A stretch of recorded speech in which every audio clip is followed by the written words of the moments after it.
Prenons 3 minutes pour revoir ensemble le chapitre portant sur la force des acides et des bases.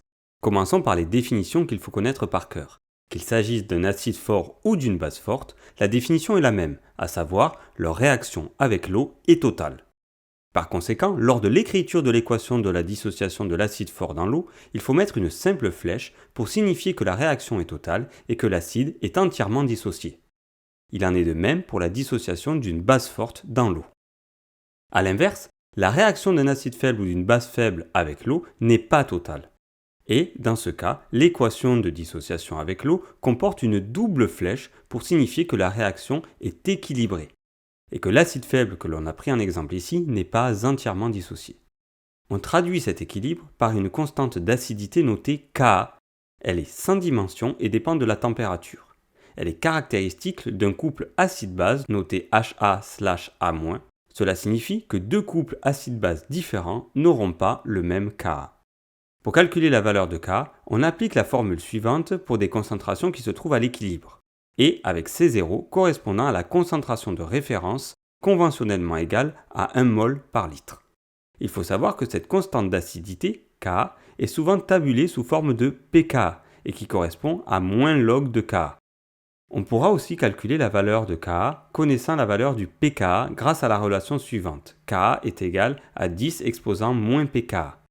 Pour passer de l'une à l'autre des équations, il faut se rappeler ce que l'on a vu en mathématiques sur le calcul logarithmique et notamment ces deux égalités.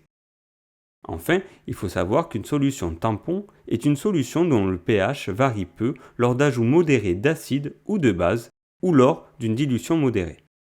Dans ce chapitre, on doit être capable, en utilisant le même modèle que pour le Ka, de retrouver le produit ionique de l'eau, noté Ke, qui correspond à la constante d'équilibre de l'autoprotolyse de l'eau dont l'équation est la suivante, et qui est égale à 10 exposant moins 14. En pratique, on utilise le plus souvent le pKe qui est égal à 14. Il faut également connaître la force d'un acide ou d'une base en fonction de son pKa. Plus le pKa d'un acide est faible, et plus il va se comporter comme un acide fort, c'est-à-dire qu'il va avoir tendance à se dissocier davantage. A l'inverse, plus le pKa d'une base est forte, et plus elle va se comporter comme une base forte.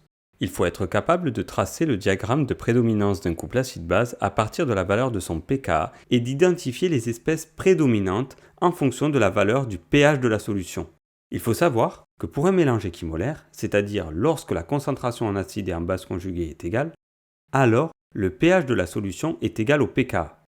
Et on doit être capable de le démontrer à partir de la formule permettant de calculer le pH d'un acide faible, ce qui est égal à pKa plus log de la concentration de la base sur celle de l'acide. Pour réaliser cette démonstration, là aussi il faudra se rappeler quelques propriétés du calcul logarithmique. Il faudra être capable de repérer sur un diagramme de distribution l'endroit pour lequel on a un mélange équimolaire, correspondant au croisement des deux courbes, et comprendre qu'à l'abscisse de ce point, on est capable de retrouver le pKa du couple acide faible, base faible, pour lequel on a tracé ce diagramme de distribution. Voilà, si on arrive à faire tout ça, on est au top pour ce chapitre.